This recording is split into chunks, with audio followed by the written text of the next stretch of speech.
A contar de este momento comienza su programa, Esperanza de Vida. Un espacio de reflexión y la entrega de la palabra de Dios. Con la conducción del pastor Jaime Muñoz. Hola y muy bienvenidos sean todos nuestros queridos amigos y hermanos a su programa Esperanza de Vida. Una vez más nos encontramos con ustedes muy agradecidos de Dios de que nos dé esta oportunidad de poder hablar en nombre de Dios, en el nombre de Cristo. Nombre glorioso, nombre eterno, como es el nombre de nuestro Dios. Así que, queridos amigos y hermanos, sean todos muy bienvenidos a la enseñanza de la palabra de Dios.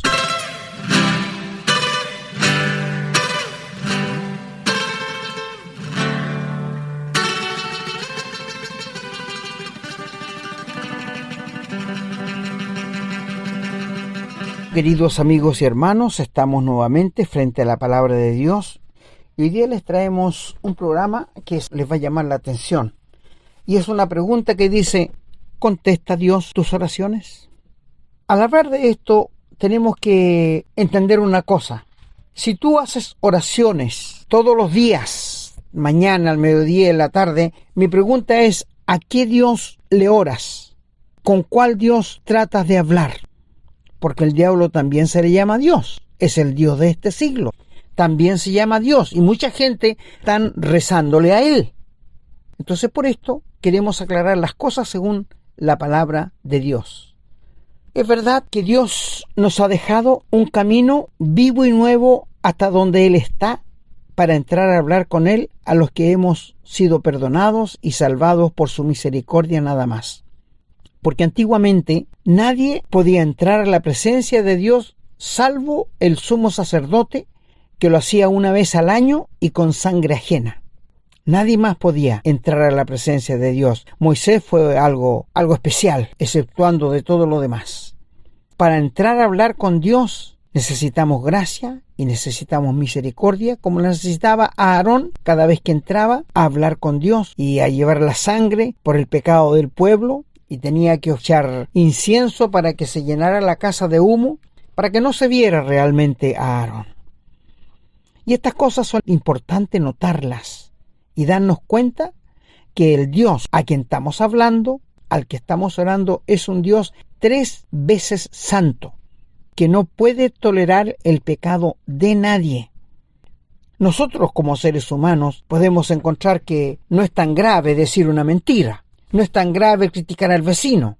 No es tan grave anidar pensamientos corruptos, laxivos en nuestra mente.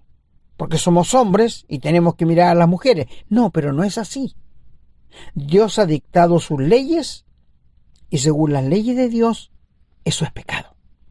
Lo que para ti no es pecado, para Dios lo es. Y aquí vale lo que Dios dice. No lo que nosotros digamos, porque ¿quiénes somos nosotros? Míseros nada más. ¿No es verdad? Claro, hay gente que se da mucha importancia. Incluso hablo a pastores, hablo a obispos católicos, hablo al Papa, hablo a todo esto que se dan una gran importancia y no son más que nada a los ojos de Dios. Es por esto que hoy día quiero hablarle y preguntarte, ¿contesta Dios tus oraciones? Principalmente quiero decirte que la gente se ha hecho dioses a su regalado gusto. Se han imaginado dioses al gusto de ellos. Se han imaginado dioses compasivos. Se han imaginado dioses que va a dejar pasar por alto todo y que al final nos va a perdonar a todos. Se han imaginado muchas cosas, que es un Dios benevolente, que es un Dios lleno de misericordia, y lo es. Que es un Dios lleno de amor, y lo es. Pero se olvidan que es un Dios 3 veces santo. Y esto es lo que la gente no puede entender, de que Dios no va a tolerar el pecado de nadie.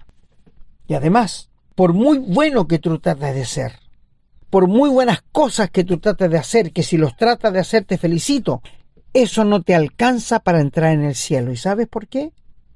Porque tú y yo nacimos con el germen del pecado. Por esto David dijo en uno de sus salmos, en pecado me concibió mi madre. Que quiere decir que la raza adámica, todos nacemos pecadores. Y si tenemos padres pecadores que engendran hijos pecadores. Entonces necesitamos una nueva creación, necesitamos nacer de nuevo para que Dios nos perdone, nos salve y nos dé la vida eterna. ¿Te das cuenta? Por esto te pregunto, ¿cuál es el Dios que tú oras? ¿Es el Dios de la Biblia? Porque te quiero decir, el Dios de la Biblia escucha, a sus hijos sobre todo los escucha, y personas que quieren realmente de corazón buscar a Dios, que se arrepienten de sus pecados y quieren buscar a Dios, Dios también los escucha, como veremos algunos casos hoy día en la palabra de Dios. El primer texto está allí en los Salmos, el capítulo 25:14. Y allí el salmista dice que la comunión íntima de Dios es con los que le temen, y a ellos hará conocer su pacto. Mis ojos están siempre hacia Jehová, porque Él sacará mis pies de la red.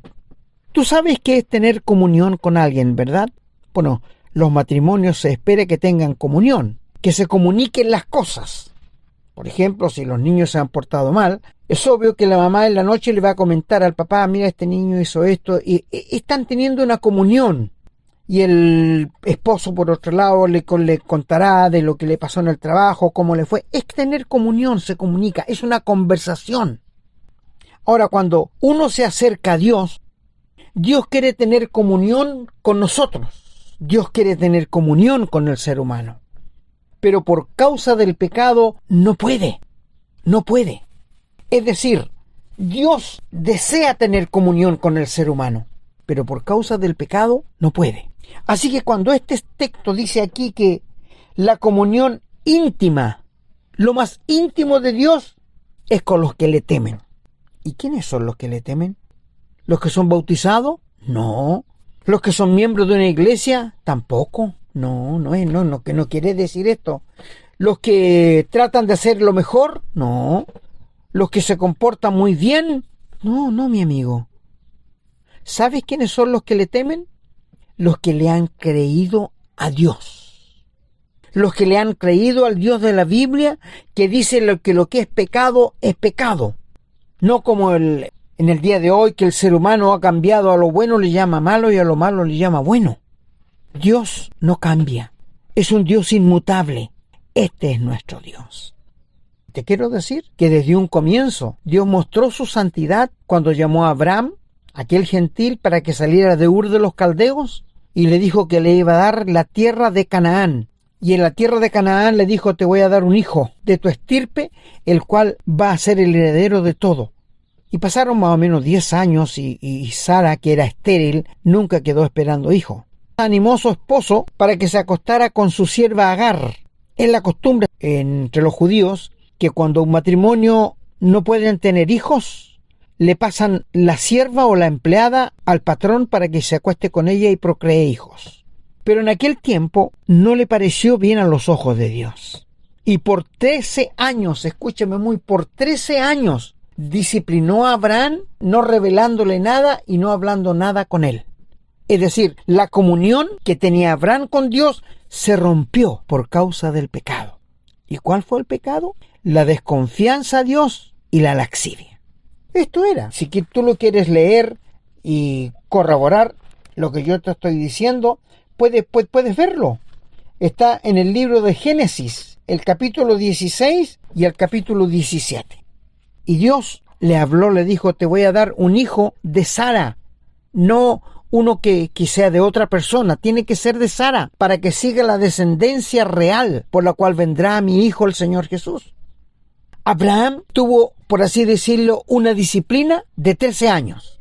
¿Que lo sintió? Sí, tiene que haberlo sentido mucho. Y es por esto que en el día de hoy, en la iglesia del Señor Jesús, en la iglesia verdadera, se efectúa lo que se llama disciplina de la iglesia. Que quiere decir que cuando un miembro de la iglesia, un hijo verdadero de Dios, comete un pecado que requiera disciplina, como el adulterio, fornicar, robar, embriagarse continuamente, hay ciertas cosas por las cuales se debe aplicar la disciplina, pero no por todas. Si alguien está metiendo una falsa doctrina en la iglesia, eso requiere disciplina. ¿Y qué significa la disciplina? Que se saca a la persona de la comunión, cortándole todo vínculo que pueda haber hecho antes y que ya no lo puede hacer porque está fuera de comunión. Y una vez que él se arrepienta y pida perdón a la iglesia, entonces vuelve a ser recibido a la comunión. Esto es algo serio, porque el que ha pecado ha contaminado todo el cuerpo de Cristo. Entonces por esto es grave. Abraham interrumpió su comunión. Y quiero decirte, mi querido hermano, mi querida hermana, que cuando nosotros pecamos, cuando nosotros cometemos pecado, aunque sean pecados ocultos que tengamos por ahí guardados, la comunión con Dios queda rota. Dios no nos escucha, porque el pecado hace oído sordo al Dios eterno, poderoso y santo que tenemos. Pero volviendo a nuestros queridos amigos, cuando tú oras, cuando tú rezas, ¿a qué Dios le rezas? ¿Al Dios de la Biblia o al Dios de tu imaginación? Me he encontrado con muchas personas que dicen que Dios tiene que entenderme nomás. Yo sé que peco, yo sé que cometo pecado, pero Dios tiene que entenderme. Pero esto no sale en la Biblia. Qué pena me da cuando la gente habla cosas que no salen en la Biblia, que no están en la Biblia. Hoy día escuché a un hombre, pseudo predicador le digo yo, hablando tan mal de Dios, de Jehová, diciéndole por qué mandaba gente a matar. ¡Qué ignorancia más grande! No olvidemos que Dios es santo. Y la tierra que le regaló a Abraham estaba habitada por los amorreos, los heteos, los jebuseos, los gergeseos, los moabitas, todas esas naciones que el pecado que ellos habían cometido ya había llegado a lo máximo. Dios les había dado tiempo para que se arrepintieran esas naciones, pero nunca tomaron en cuenta a Dios. Entonces, ¿qué le quedaba a Dios? Eliminarlos, nada más. Es como a ti, querido amigo, tú que no conoces a Dios, tú que no tienes al Señor Jesús como Salvador, aunque estés en una religión, Dios conoce tu vida. Yo no sé qué edad tienes. Él te ha soportado por mucho tiempo. Te ha venido hablando por mucho tiempo y tú no has hecho caso omiso de las advertencias y de lo que Dios te está hablando y de lo que Dios quiere darte. Y al final, Dios tiene que permitir que tú te mueras para irte al infierno. Es duro lo que estoy diciendo, pero es la realidad. Hay mucha gente que no le gusta que le hablen del infierno. Pero amigo, la mayoría de los que nos escuchan piensan que nunca van a llegar al infierno. Eso es lo que piensan. No, de alguna manera me voy a escapar. No, mi amigo. Cristo es el único camino al cielo para evitar el infierno. El Señor dijo, yo soy el camino, yo soy la verdad, yo soy la vida. No hay otra manera de evitar el infierno. El Señor Jesús, hablando a los religiosos de su tiempo, los fariseos, le dijo, ¿cómo piensan ustedes que van a escapar de la condenación del infierno? Y quiero decirte que Dios habló más del infierno que del cielo. ¿Sabías eso? Sí. Para hacerles ver y notar al ser humano que necesita arrepentirse de sus pecados y buscar en Dios el refugio.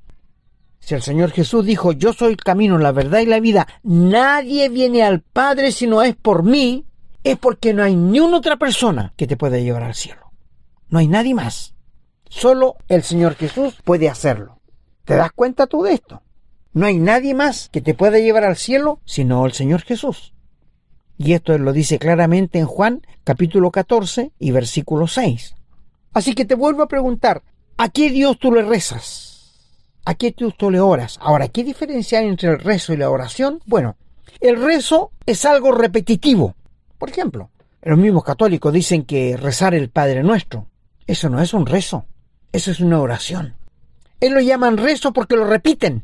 Y el Señor Jesús nos enseñó el Padre Nuestro no para repetirlo. Escuche muy bien, el Señor nos enseñó el Padre Nuestro no para repetirlo, sino para que supiéramos cómo hablar con Dios. Todos los días nuestras necesidades no son igual. No, en ninguna manera. Así que yo sé que muchos en la noche oran el Padre Nuestro y dicen el pan nuestro de cada día, dánoslo hoy y lo oran en la noche. ¿Te has dado cuenta de esto? O dicen, perdónanos como nosotros también perdonamos, y odian a medio mundo. Es decir, para ellos es un rezo. Me molesta y me ofende cuando un católico ha hecho algo malo y va a confesarse y el padre le dice, ore 10 Padres Nuestros. ¿Cómo? ¿Cómo? ¿Cómo es posible que eso va a limpiar el pecado de alguien? No, mi amigo, eso es un error. Eso la Biblia no lo dice. No, en ninguna manera. Por eso te pregunto, ¿a cuál Dios estás orando tú? Te voy a decir que hay un rezo que se llama el Ave María. ¿Por qué no le preguntas a tu sacerdote o a tu clérigo dónde sale ese rezo en la Biblia? No existe. O el Santo Rosario. ¿De dónde salió el rosario? Invención de Satanás, pero no de Dios. Eso no sale en la Biblia. ¿Has escuchado hablar de la oración al Arcángel Miguel? ¿O la oración al Arcángel Gabriel? ¿Dónde sale eso en la Biblia, por favor? Si alguien me lo puede mostrar, yo se lo agradecería. Pero no existe tal cosa en ninguna parte de la Biblia. Entonces, ¿por qué hace falta que la gente lea la Biblia? Para que se imponga de la verdad. Porque todo esto que te estoy diciendo son oración de los hombres. ¿Qué me dice de la oración de los días? Un santo sábado, un santo domingo, un santo lunes. ¿Dónde sale esto en la Biblia, por favor? Invención de los hombres otra vez. La semana de cenizas. ¿Qué es eso? ¿De dónde salió eso? Del corazón de los hombres, pero no de la Biblia. Por esto te invitamos a que leas la Biblia. Consíguete una Biblia, baja tu Biblia al celular e impónete de lo que Dios dice, no lo que los hombres te dicen. ¿Qué me dice de los bautismos de los infantes, de las guaguas? ¿Sale en alguna parte de la Biblia que tenemos que bautizar las guaguas? ¿En ninguna parte? En ninguna parte Dios ha dado ese mandamiento. ¿Y de dónde salió? Del corazón de los hombres juntamente con Satanás, porque esa es la religión. ¿Te das cuenta? Y si tú le preguntas a alguien por qué bautiza las guaguas, para quitarles el pecado original. Ellos mismos se condenan diciendo que todos nacemos pecadores, sí, pero el agua no quita el pecado. La sangre de Jesucristo, su Hijo, nos limpia de todo pecado. Esto dice Dios. Pero el agua, jamás. Ahora, ¿de dónde salió esta agua? ¿Qué me hablan de agua bendita? ¿De dónde sacaron eso? Por favor, abran los ojos, queridos amigos. Sáquese la venda de los ojos. Por favor, les pido. ¿Y qué me puedes decir de la primera comunión? ¿Sale en la Biblia? No, tampoco. ¿Y el purgatorio sale en la Biblia? Menos. Dios ha dicho en su palabra, está establecido para los hombres y mujeres que mueran una sola vez y después el juicio. Y no hay más. No hay nada en que tú puedas mejorarte, en que tú puedas... No, por favor. ¿Qué me dice del mes de María? ¿De dónde salió? Del corazón del hombre otra vez. Del corazón del hombre. De ahí salió. ¿Qué te parece esto de no comer carne en Semana Santa? ¿De dónde salió? Del corazón de los hombres. Pregúntale a un sacerdote, ¿dónde sale en la Biblia eso? ¿Y qué me puedes decir de la blasfemia de la cena del Señor, que ellos tratan de llamar cena del Señor, que no es otra cosa que un canibalismo? Eso no es cena del Señor. Dicen que el pan se convierte en el cuerpo de Cristo y el vino en sangre. O sea, son verdaderos caníbales que beben la sangre y se comen el cuerpo de Cristo. ¡Qué horroroso! Cómo el diablo ha embotado las mentes de las personas religiosas. Cuando el Señor Jesús instituyó la cena, en la noche cuando fue entregado antes de ir a la cruz, el Señor estaba con sus discípulos celebrando la Pascua. Y al terminar la Pascua, tomó pan, lo partió y le dijo, tomad, comed, esto es mi cuerpo. Te hago la siguiente pregunta. ¿Era su cuerpo? No, por supuesto que no. Era una figura, era un símbolo, pero no era el cuerpo de Cristo. Y luego tomó la copa de vino y le dijo, bebed de ella todos, porque esta es mi sangre. ¿Era la sangre del Señor? No, era un símbolo. ¿Te das cuenta cómo el diablo ha embotado la mente del ser humano para hacerle creer cosas que no son? Bueno, siguiendo con esto, ¿contesta Dios tus oraciones? Mira, acompáñame a Lucas el capítulo 1. Allí había un matrimonio compuesto por Zacarías y Elizabeth. Y seguramente ellos eran ancianos. Él era sacerdote. Y eran justos delante de Dios. Por eso te digo, Dios conoce nuestros corazones. Dios conoce nuestros corazones. Y eran justos delante de Dios. En el versículo 6 dice, ambos eran justos delante de Dios y andaban irreprensibles en todos los mandamientos y ordenanzas del Señor. Es decir, tenían una vida ordenada. Pero mira en el versículo 13. Pero un ángel del Señor le dijo, Zacarías, no temas, porque tu oración ha sido oída y tu mujer te dará a luz un hijo y llamará su nombre Juan. ¿Qué oración? Le estaban pidiendo un hijo. Dios escuchó la oración. Dios escucha la oración de los justos, de los que quieren acercarse a Dios, de los que quieren tener nueva vida, de los que quieren ir al cielo de corazón. He conocido muchas personas que de labios para afuera me honran, dice Dios, pero su corazón está lejos de mí. Sus intereses son otros. Por esto te digo, amigo, ¿a qué Dios le estás orando? ¿Al Dios que tú te has imaginado o al Dios de la Biblia? Porque si estás orándole al Dios de la Biblia, Dios te va a escuchar. Pero Dios es un Dios cuyo carácter es santo, infinito, eterno y glorioso. Y Él sabe todo lo que tú has hecho. Él sabe todo lo que tú haces. Y Él sabe todo lo que tú piensas. Nunca trates de engañarle. Por esto te pregunto, ¿ha contestado Dios tus oraciones? Quiero pedirte que leas, porque el tiempo no nos va a dar, porque el reloj ya se nos ha arrancado. En los Hechos, el capítulo 12 del 1 al 19. Herodes había matado a Jacobo, hermano de Zebedeo, a espada.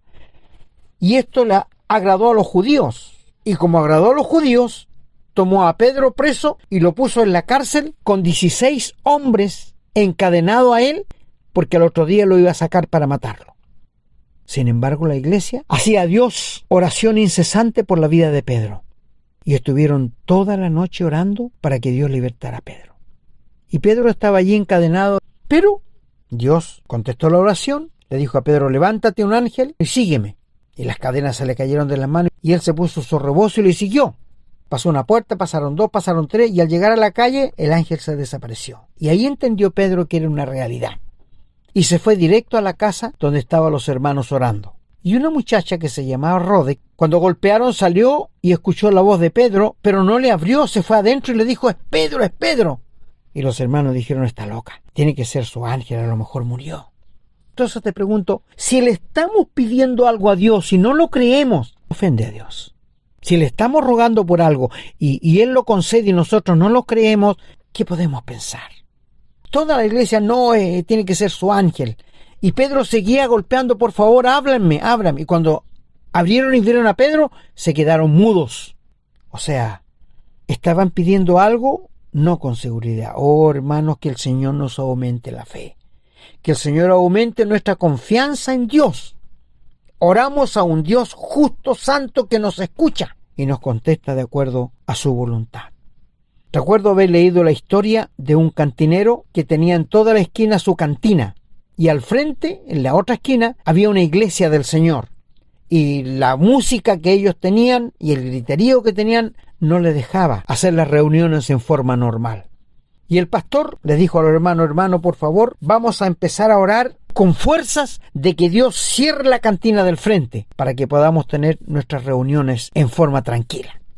Empezaron a orar y a las semanas vino una tempestad, una lluvia tan grande y vino un rayo que cayó en la cantina y la destruyó y la incendió. Y el cantinero había escuchado de que estaban orando para que Dios cerrara esa cantina. Y este hombre fue y acusó al pastor ante un juez de que por culpa de él la cantina había sido quemada. Y cuando llegó el día de la audiencia, el juez dijo, a ver qué es lo que pasa aquí. Bueno, dijo el hombre, el cantinero, yo le quiero decir que este hombre que tengo al frente oró a Dios para que mi cantina fuera quemada y así fue. Y el pastor por otro lado dice, bueno, nosotros oramos pero no creemos que esto iba a pasar. O sea, dijo el juez, aquí tenemos dos cosas bien interesantes. Un hombre que cree en Dios, que le destruyó su cantina, y otros que estaban orando a Dios, pero no creían que Dios lo iba a hacer. Interesante, ¿verdad? Eso nos pasa a nosotros, no creemos que Dios va a hacer esto, ¿no es cierto? No creemos realmente. Bueno, si se vuelven un poquito a los Hechos 10, allí hay un hombre que se llama Cornelio, pero él no era salvado, no tenía la vida eterna, pero era un hombre que trataba de hacer lo mejor para Dios y Dios conocía su corazón. Y Dios le mandó un ángel, mira, Dios le mandó un ángel para decirle que mandara a buscar a Pedro, porque él le iba a hablar la palabra de Dios.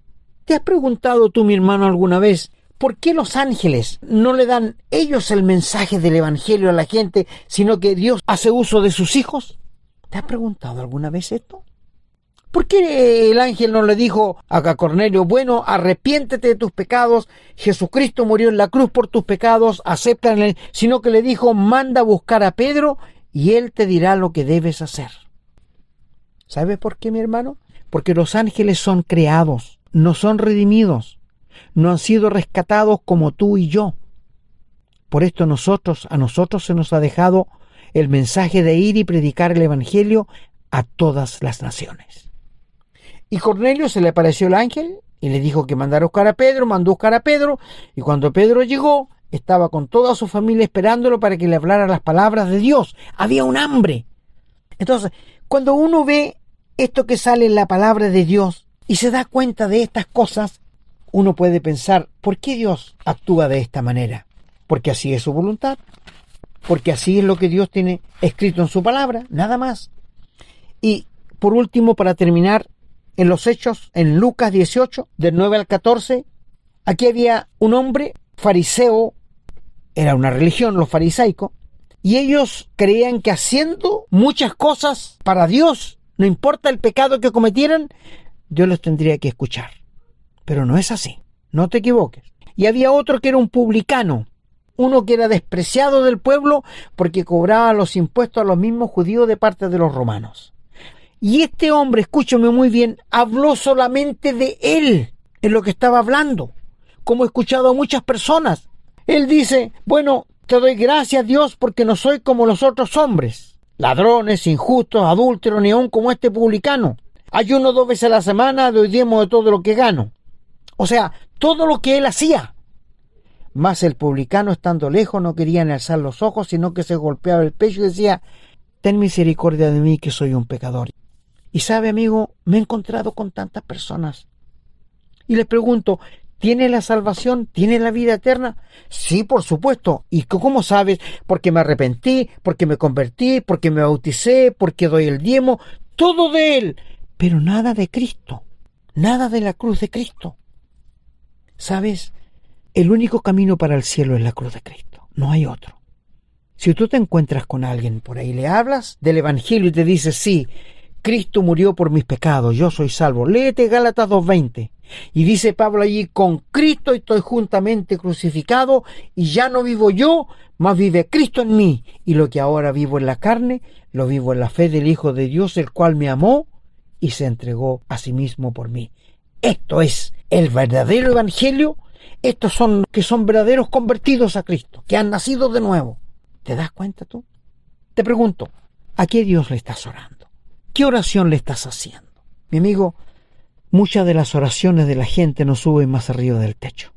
No suben más arriba del techo. Pero la comunión íntima de Dios es con sus hijos, aquellos que han acudido a la cruz con las manos vacías, le han pedido perdón por sus pecados a Dios, se han arrepentido de sus pecados y han aceptado a Cristo en el corazón como el que murió y pagó la deuda grande de nuestros pecados que tenía cada uno de nosotros. ¿Tienes esta experiencia? ¿Has pasado de muerte a vida? ¿Tienes la vida eterna? Si murieras hoy día, ¿sabes dónde iría tu alma? ¿Iría al cielo o iría al infierno? No te equivoques diciendo soy bautizado, pertenezco a una religión, leo la Biblia, trato de serlo, porque esto no sirve. Si tú nunca has nacido de nuevo, nunca vas a llegar al cielo. Te lo digo con la palabra de Dios en la mano. El único camino al cielo es Jesucristo. Y si no tienes a Jesucristo, tú no tienes nada. No importa quién seas, no importa qué hagas, no importa cuánto dinero tengo, no importa cuán importante seas. Si no tienes a Cristo, no tienes nada. Si en este momento el Espíritu te está hablando, ¿por qué no le abres tu corazón y aceptas al Señor Jesús en tu corazón como el único Salvador de tu alma? Pero hazlo de corazón. Hazlo con una convicción de corazón. Y pídele a Dios que te perdone, que te salve y que te dé la vida eterna. Que así sea.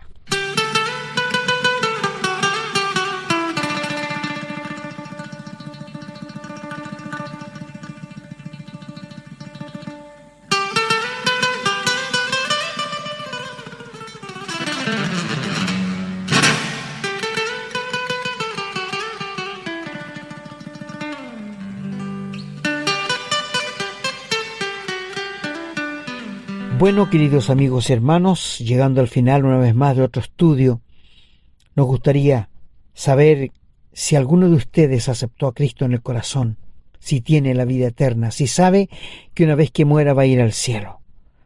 No le echemos la culpa a Dios pensando, como muchos dicen, bueno, Dios sabe dónde me va a mandar. No, es responsabilidad de cada uno de nosotros saber dónde vamos a ir una vez que moramos. Acepta a Cristo en el corazón y sé salvo. Que así sea. Hemos presentado su programa, Esperanza de Vida, un espacio de reflexión y enseñanza para la vida cristiana.